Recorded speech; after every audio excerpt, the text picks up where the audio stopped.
Hey there, and welcome to Family Revenge. We're so glad you're here. Don't forget to like and subscribe so you can stay with us for every twist and turn. Let's jump right in. I could feel the weight of the glittering ballroom lights on my shoulders as I stood there at the head table, trying my best to disappear into the background. My name is Alina, and I'm a 32-year-old software engineer. I live in a world of algorithms, machine learning, and code that never judges me based on my appearance or my ability to blend in. But standing in this room full of my brother David's friends and their expensive suits and elegant gowns, I felt like an outsider. I had decided on a simple black dress for the occasion, one I could wear again without drawing attention. But here, where every woman looked like they stepped out of a fashion magazine, I felt conspicuous. My dress wasn't just understated, it was a silent reminder that I didn't belong. The laughter, the clinking of glasses, the conversations filled with talk of investments and vacation homes, it all felt so far out of reach. David was at the microphone now, preparing for his speech. I had known this moment was coming, and my stomach had been in knots for hours. He was about to thank everyone, and I braced myself for the inevitable dismissal. I wasn't prepared for how it would feel, but I knew exactly what he was going to say. His voice boomed across the room, confident and rehearsed. I want to thank my family, of course, my parents for all their support, and my beautiful sister, Alina, he said, his eyes catching mine, his smile sharp. Alina still figuring things out, huh? It's good to know some of us are living the dream, right? A few forced laughs followed. I could feel the eyes of the guests shifting toward me, the quiet ones who hadn't yet had enough champagne to speak openly, but who were still wondering what a tech nerd like me was doing at a wedding like this. I should have just smiled and let it go. But I didn't. I sat there, my fingers frozen around my glass, my chest tight. I could feel the weight of my own thoughts pressing against my ribs, threatening to spill out. I had spent so many years hiding my success. I had worked hard to build something no one in this room would ever understand. I was proud of my career in AI, the patents I held, the breakthroughs I had made in machine learning algorithms. I had been instrumental in some of the most cutting-edge projects in the field. But none of that mattered here. In this world, I wasn't a creator of groundbreaking technology. I was just the girl who lived in her brother's shadow, trying to fit into a life that wasn't mine. I looked over at David, standing there with his wedding ring glinting under the lights, surrounded by friends who cheered and clapped for him. And for the briefest moment, I wondered if he even realized what he had done. Maybe he didn't mean to humiliate me, but he did. His words weren't just condescending. They were a public reminder that in the eyes of our family, my work, my success, was still insignificant. And that was the hardest part. It wasn't just that I wasn't a part of this world, it was that I was constantly reminded of how little my world mattered to the people I was supposed to care about the most. As the applause died down, I swallowed the lump in my throat and forced a smile. I was already preparing for the polite, "How's work?" questions that I knew would come. No one here would understand why my career mattered, why I was successful in my own right, and I didn't have the energy to explain it. But deep down, I couldn't help but wonder, was it worth trying to bridge this gap? Should I even bother? Would it ever be enough to make them see me for who I really was? Or was I forever destined to be their idea of a lost cause that somehow always managed to come through, even when they didn't understand the work behind it? The night stretched on, and I felt myself retreating further into my seat, feeling more disconnected by the minute. The sound of clinking glasses and laughter filled the air as I reluctantly joined my family for the group photo session. It felt like the entire evening had been one awkward moment after another, and now, as my mother waved me over to the photographer, I found myself wishing I could just disappear. I took my place in front of the family, next to David and his new wife. The photographer was giving instructions, the lens flashing in a steady rhythm as my family smiled their picture-perfect smiles. I did my best to stand still, but every part of me screamed to be somewhere else. "Alina, smile a little more," my mother said with that familiar, encouraging tone, her voice carrying the underlying expectation that I would at least try to look like I belonged. I managed a stiff smile, feeling the weight of her gaze on me as if she could see right through the mask I'd put on for her and everyone else.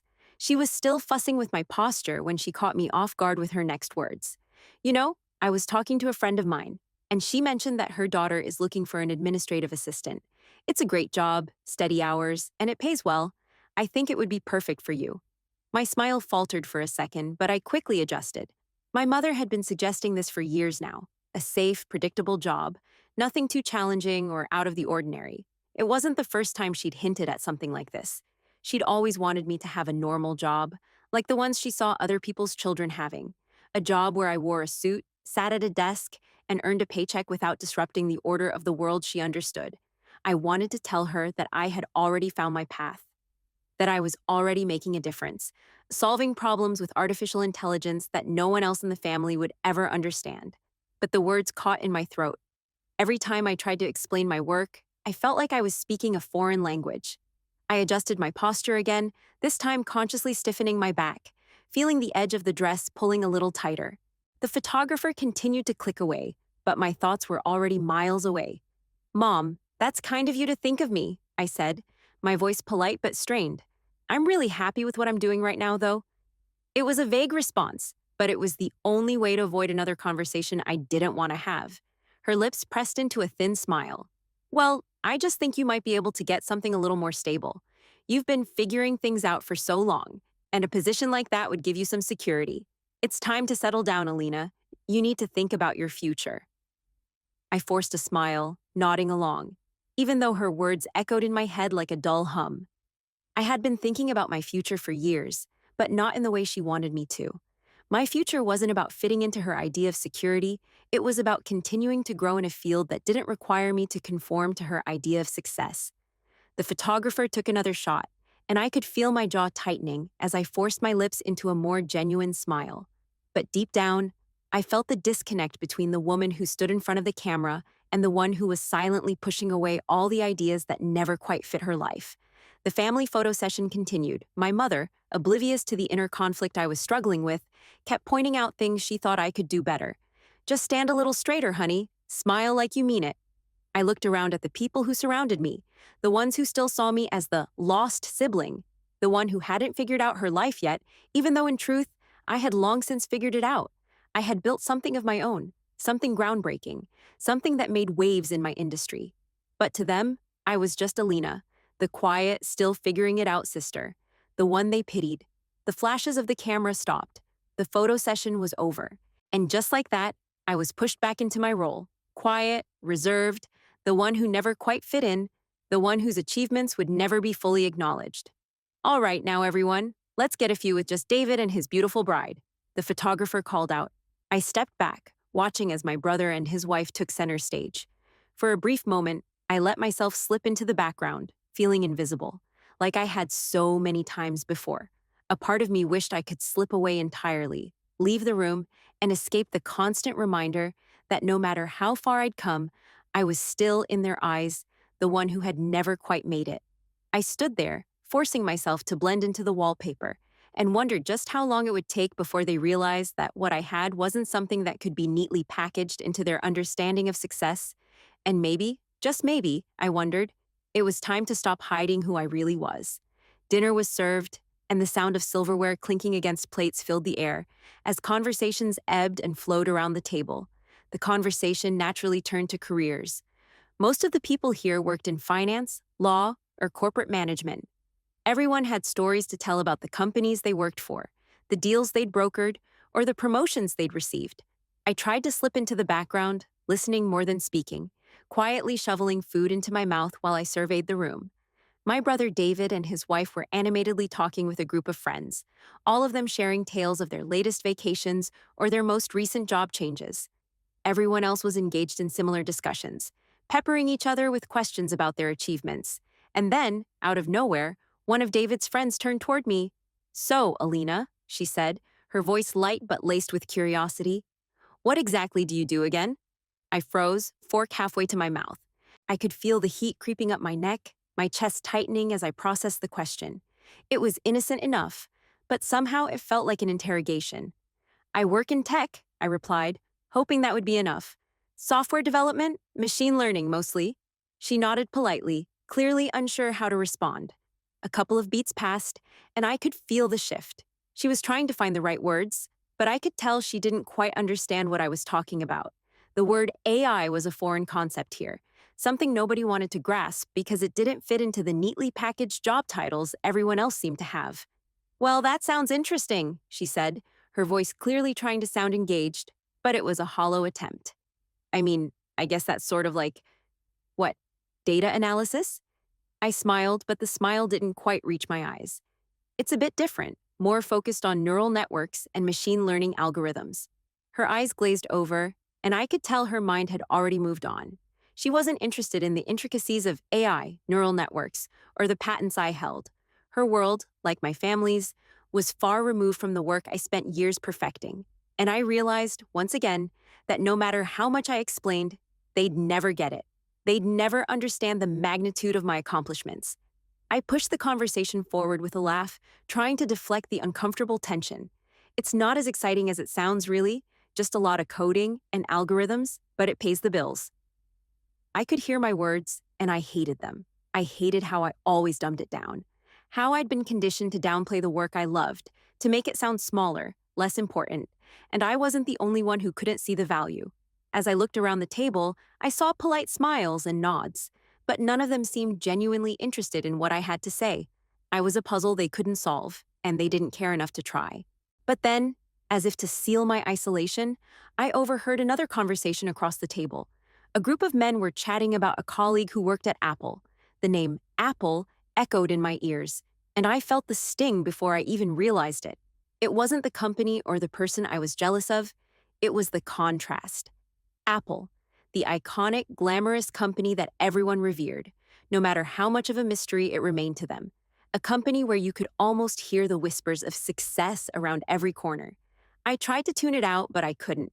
He's been with Apple for years, one of the men was saying. They really know how to take care of their people, you know? Makes me wonder if I should have gone into tech instead of law. I forced a smile and dug my fork into my plate again, trying to focus on the food, but my stomach churned. The disdain I had for myself, for the career I'd hidden, seemed to have doubled in that moment. It wasn't that I wanted to be at Apple or that I craved their approval, but it was impossible not to feel the sting of comparison. Here I was, surrounded by people who valued the shiny, obvious kinds of success. Big names, big titles, impressive companies, and I had been overlooked. Again. I glanced around the table, and a strange realization settled on me. No one here would ever understand the kind of work I did. No matter how hard I tried to explain, how many breakthroughs I had, I would always be that quiet, reserved sister, the one they pitied, the one who hadn't figured it out yet. My work, my achievements, had always been invisible to them, and for the first time, I thought about leaving early. The thought of slipping away from this suffocating room, where no one knew or cared about my world, felt strangely appealing. I didn't belong here. They didn't see me. Maybe I'd never fit in. Maybe it wasn't worth trying to explain. As the conversations around me continued, I mentally mapped out my escape plan. The sooner I could leave, the better. Before anyone else engaged me in a conversation, I knew would only leave me frustrated, isolated, and misunderstood. But then, just as I was about to slip away from the table, the familiar weight of uncertainty settled in. What would that say about me? Would I always hide in the shadows? Was I willing to accept that this feeling of being invisible was my place in the family? I wasn't sure. But for now, I stayed, playing the part of the quiet, lost sibling once again. The evening wore on, and as I sat through yet another round of polite but meaningless conversations, my attention started to drift. The table, with its polished surface and crystal glasses, felt more like a stage than a place to eat. I pushed food around my plate absent-mindedly, wishing for the night to be over. Then, just as I was about to take a sip of wine, I felt a tap on my shoulder. I turned around, startled, and found Robert Morrison standing behind me. He was the CEO of a prominent tech company I'd worked with a few years ago, a client I'd never expected to see at David's wedding. He was tall, impeccably dressed, and his reputation in the industry was beyond anything I could ever imagine. He smiled at me warmly, but his gaze lingered, as though he was confirming something in his mind. "Alina," he said, extending his hand, "it's great to see you. I've been meaning to talk to you for a while." My mind immediately went on alert. Robert Morrison? Here, I had worked on a couple of projects with him, but nothing that would warrant him seeking me out in such a casual setting. His presence in this crowd felt odd, out of place. But then again, nothing about this evening had felt normal. "I'm sorry to interrupt," he continued, his voice low and steady, "but I couldn't let you get away without saying something." He glanced around, and I noticed a few people at the table watching us now, their eyes full of curiosity. Before I could respond, Robert turned to the others at the table, his voice loud enough for the entire group to hear. I just wanted to make sure everyone knows who Alina is. You see, I've been working with her company for a while now. Her work in AI, well, it's actually revolutionized several sectors. It's groundbreaking stuff. A chill ran through me. I wasn't prepared for this. The room seemed to pause. The murmurs of conversation died down as people looked from Robert to me. I could feel every eye on me now, every guest trying to piece together this unexpected revelation. David, sitting just across from me, looked stunned. Robert kept talking, his voice brimming with admiration. We recently licensed Alina's patents for some of the most advanced algorithms in the market. Her company made over $200 million last quarter, and we've just signed a deal that's going to change the industry. I could hear my heartbeat in my ears.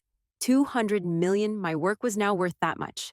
But to my family, I was still just the girl who didn't know what she was doing. Robert's gaze shifted from me to my family.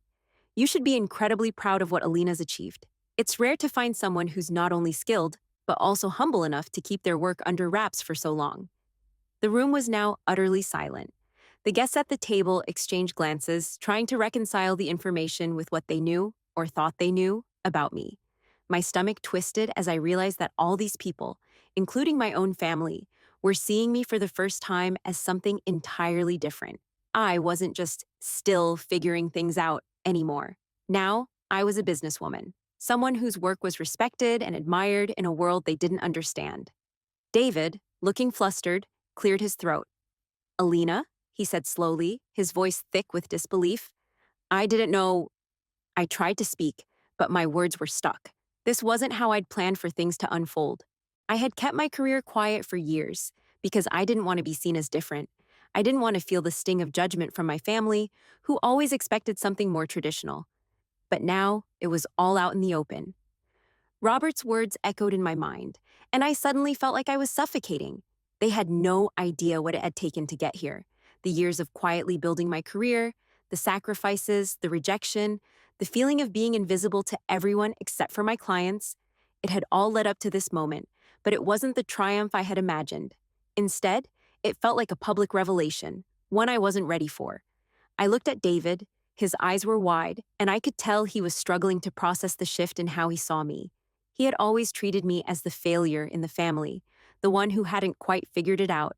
I could see the wheels turning in his head, trying to reconcile the person he'd just humiliated with the person standing before him now. The silence at the table was deafening. Even the guests who had been talking among themselves were now watching me, waiting for some kind of explanation. I was aware of every pair of eyes on me, every question hanging in the air. I opened my mouth to say something, anything, but nothing came out. My throat was dry, and I could feel the weight of the room pressing down on me. I wanted to run, to escape, to hide from the spotlight that had suddenly been thrust upon me. But there was no way to hide now.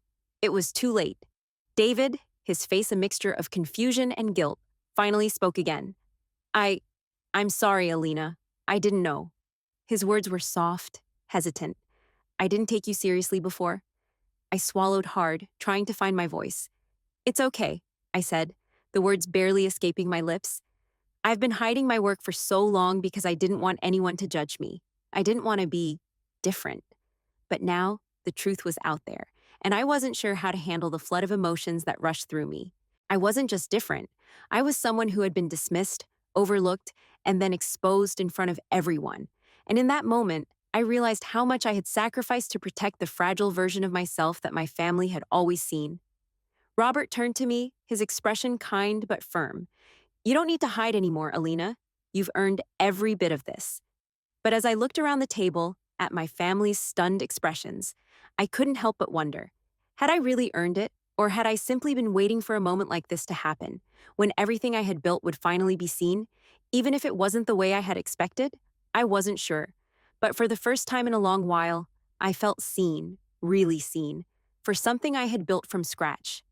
The atmosphere at the table had shifted in an instant. Robert's announcement hung in the air like a thick fog, and for the first time that evening, my family was silent, trying to process what had just been revealed. My mother's hand hovered over her glass of wine, her eyes wide with disbelief. David sat frozen, his mouth slightly open, as if trying to find words that had escaped him. I felt the weight of their stares as they absorbed the truth, something they had never bothered to ask me about before, something I had kept hidden for so long. For a few moments, the room buzzed with hushed whispers, and I could feel the collective realization setting in. David cleared his throat, his face pale. "Alina," he said softly, his voice now tinged with something I couldn't place. Embarrassment, maybe? Or guilt? I I had no idea. The weight of his words hit me harder than I expected. I had spent so many years in the shadow of his dismissiveness, trying to shield myself from his offhand comments and dismissals. But now, with everyone looking at me, it felt like the truth was finally forcing its way into the open, and there was no hiding from it. No way to pretend I was still the same lost sister who didn't have her life figured out. The silence stretched out longer than I liked, and I could feel my stomach nodding as my family processed the magnitude of what Robert had revealed. I wasn't just working on some trivial project anymore, I was part of something groundbreaking, something world-changing, and I had been hiding it for so long, hoping no one would notice. "Wait," my mother said, her voice shaking. She seemed to be grasping for control. You've been holding out on us?"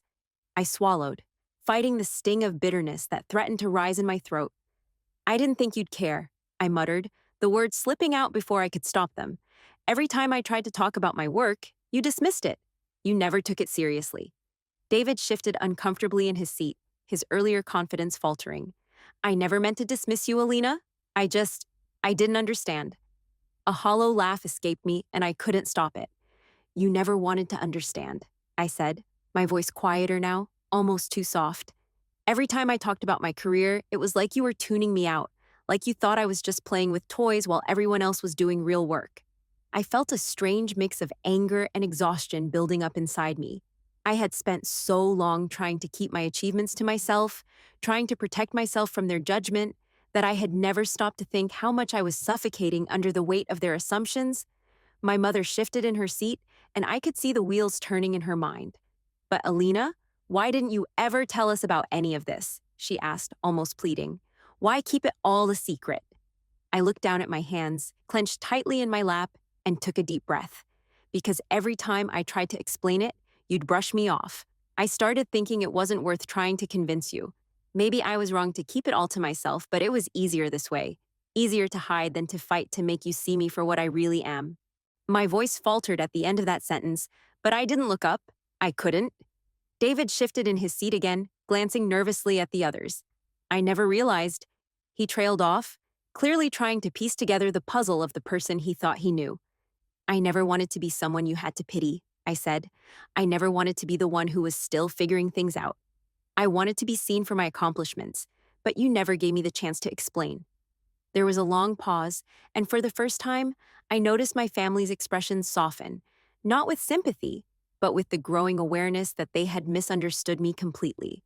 They had spent so many years worrying about my future, trying to find me the right career path, the safe job, and all the while, I had already carved my own path. A path they never understood and honestly, never bothered to. "I was wrong," David admitted finally, his voice quieter now. "I didn't take you seriously, Alina. I've always thought you were still lost. But you're not. You've built something real, something important. I'm sorry for not seeing that sooner." I looked up at him then, meeting his gaze for the first time that evening. There was something in his eyes, regret maybe, or maybe just the recognition that his view of me had been all wrong. "I've always been proud of you," he continued, softer now, "but I guess I never realized how much you've achieved on your own." I felt a strange weight lift off my shoulders at his words. It wasn't an apology I had expected, but it was one I needed. For so long, I had waited for a moment like this, hoping that maybe, just maybe, my family would understand that I wasn't the person they thought I was. As the evening wore on, the atmosphere shifted. The initial shock faded, and the questions began. My family's curiosity turned into something deeper: embarrassment, awe, even guilt. They bombarded me with questions, trying to piece together how I had gotten to where I was. And for the first time in my life, I didn't feel the need to hide. I explained my work on machine learning and neural networks, my licensing deals, my patents. I spoke openly about the impact my work had on industries they'd never think twice about. The more I talked, the more they seemed to grasp the scope of what I had done. But it was clear that they still struggled to reconcile this new image of me with the one they'd always known: the quiet, uncertain sister who had never fit their expectations. As they processed the weight of my success, I began to feel a shift in the room, a tentative understanding starting to form between us, and for the first time, I felt like I wasn't just the girl who had to keep her achievements hidden, I was more than that. And maybe they were beginning to see me for who I really was. The room had finally quieted, and my family was left to digest the truth Robert had just dropped on them. They sat around the table, each with their own questions, their confusion painted across their faces. My mother, who had always seen me as the lost one, had been the first to speak, her voice thick with emotion. "Alina," she began cautiously, "why didn't you ever tell us about this? About your work?" Her eyes searched mine, filled with a mixture of bewilderment and something else. Maybe guilt, maybe regret. I swallowed hard. "I didn't think you'd understand," I replied, my voice low, unsure of how much I was willing to explain. I hadn't meant to hide it, not exactly, but after years of being dismissed and overlooked, it had seemed easier to just keep it to myself. David shifted in his seat, his face etched with uncertainty. "But why?" he asked, his tone softer now. "If it was such a big deal, why didn't you share it with us? Why keep it a secret?" I leaned back in my chair, my fingers resting on the edge of the table. "I tried, David, but every time I mentioned it, it felt like no one cared. It's easier to hide something when you know it's not going to be taken seriously, and I thought if I kept it to myself, I wouldn't have to deal with the questions or the dismissals." My mother blinked, her face turning a shade paler. "We didn't mean to dismiss you, sweetheart. We didn't understand. All these years, we thought you were still struggling, still trying to find your way. But you—" She stopped, shaking her head slowly. "I didn't realize. You've been doing this all along, all by yourself." Her words felt heavy, and I could see the years of worry, the misplaced concerns about my future, unraveling in front of me. My mother had always pushed me to fit into a mold that wasn't mine, a mold I had never felt comfortable in. And I just kept thinking that if you had a more conventional job, something people could understand, you'd be happier, she admitted, her voice catching. "I pushed you to fit into something that wasn't meant for you." I looked at her, feeling a mixture of sadness and relief.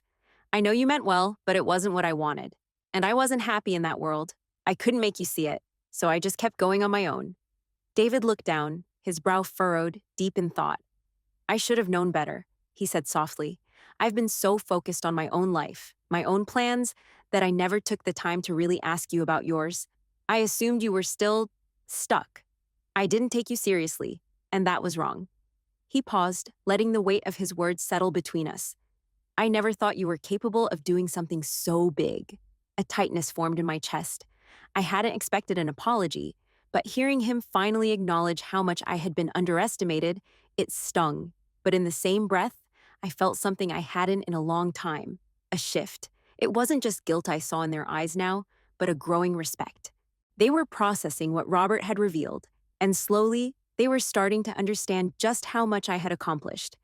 My father, who had been silent for much of the evening, finally spoke up. "We were all just worried about you. I didn't know how to help, and I didn't want to push you too hard. But I can see now, I've been blind to what you've really been doing." I nodded, the lump in my throat growing. "I get it. You were worried. But it's hard to feel like you're doing something important when no one in your own family sees it." My mother reached out to touch my hand gently.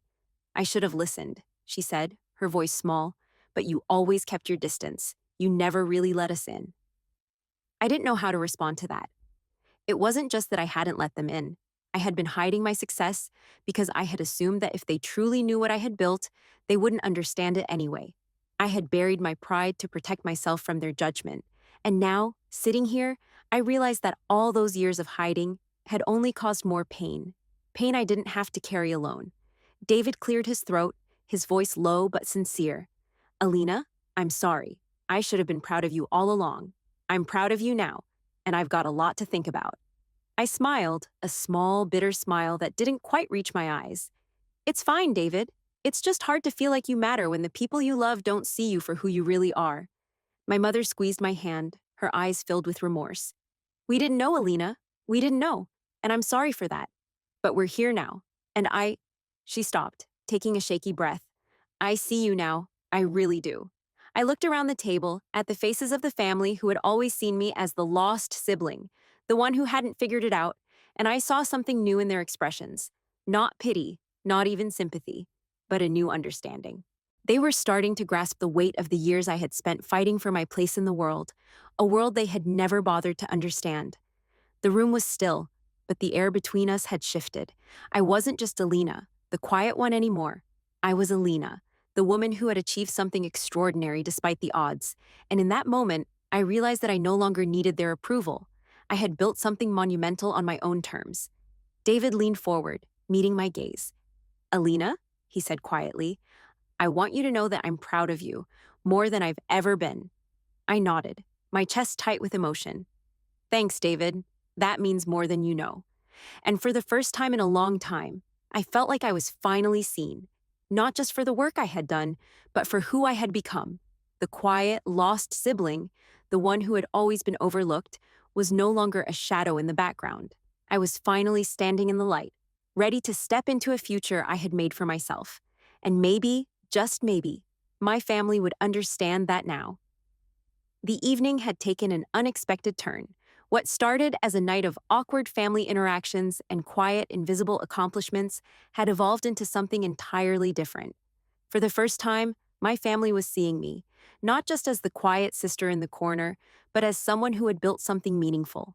And as much as I had fought against it, part of me couldn't help but feel a sense of relief. For years, I had been hiding my true self, fearing their judgment. But now, the truth was out, and there was no going back. Just as the conversation seemed to settle into a new rhythm, Robert Morrison reappeared. He had quietly stepped away to speak with some of the other guests, but had now returned with an unexpected proposition. His presence felt like a lightning strike in the room, the air thick with anticipation. He approached me with that same confident smile, the one I had first seen when he had introduced himself years ago, back when my work was just a small project that didn't seem to matter to anyone but me. But now, with everything out in the open, his words carried a weight they never had before. Alina, he said, his voice steady, I wanted to follow up on something we discussed earlier. After the success of our partnership, I wanted to formally extend an offer to you. We've got a position opening up at the company, one that I think would be a great fit for you. It's a leadership role, overseeing innovation and expansion in AI, with a compensation package that's as competitive as they come. A stunned silence enveloped the table as my family listened intently. Robert's offer was generous, a huge leap forward for someone like me, someone who had spent years working independently, carving out my own path. And yet, as I listened to him, I felt something inside me stir. This wasn't the life I wanted, not anymore. I appreciate the offer, Robert, I said, my voice calm but firm, but I think I'll have to pass. He raised an eyebrow, clearly surprised. You're turning it down? I nodded, feeling a sense of clarity that I hadn't realized I'd been searching for. I've spent a long time working for myself, on my own terms. I value the independence I have. I've built something from the ground up, and while your offer is incredibly generous, it's not the direction I want to go in. The room seemed to pause as Robert absorbed my words. He nodded slowly, respect flickering in his eyes. I get it, he said. You've earned that freedom, and you deserve it. I smiled at him, grateful for his understanding, but my gaze shifted toward my family, who were now processing the weight of the situation. My mother's expression was unreadable, but I could see the tension in her shoulders, the realization dawning that the path she had always envisioned for me was never the one I would walk. David, on the other hand, seemed to be wrestling with his own thoughts. His earlier apology had felt sincere, and now I saw him grappling with something deeper, perhaps a recognition of the magnitude of what I had accomplished and the truth of his own oversight. You're really happy doing what you're doing, aren't you? David asked, his voice quiet, almost uncertain. I met his gaze and nodded, my heart swelling with a quiet pride. I am. I've created something I believe in, and I've done it my way. I'm in control of my own destiny, David. That's the best feeling in the world. For the first time that evening, David smiled, genuinely. There was no condescension, no pity, just understanding. And in that moment, I knew that something had shifted between us. He no longer saw me as the lost sister, the one who hadn't figured it out. I was no longer the quiet girl who never seemed to fit in. I was the woman who had built a life on her own terms, and for once, he respected that. The evening wore on, the chatter around the table beginning to feel less awkward. My family had gone from shock to tentative understanding, and now, for the first time, I felt like they were truly seeing me, not just for the work I did, but for the person I had become. As the conversation died down and people started to filter out, David pulled me into a quiet corner of the room. I just wanted to say, Alina, he began, his voice soft, I'm proud of you, more than I ever realized. I felt my chest tighten, and for a brief moment, the weight of his words settled over me. Thank you, David, I said quietly. That means more than you know. We stood there for a moment, neither of us knowing quite what to say next. But the silence wasn't uncomfortable anymore. It felt like something had shifted, something that had been long overdue. David finally pulled me into a hug, and for the first time, it didn't feel like a hug of obligation. It felt real, and it felt like a new beginning for us both. Here's to the future, he said, his voice light. Here's to the future, I echoed, a smile tugging at my lips. As I stood there, enveloped in his embrace, I realized something I hadn't fully understood before. The future wasn't something I needed to prove to anyone. It was mine to shape, and I was already on the path that felt right for me, and that more than anything felt like home.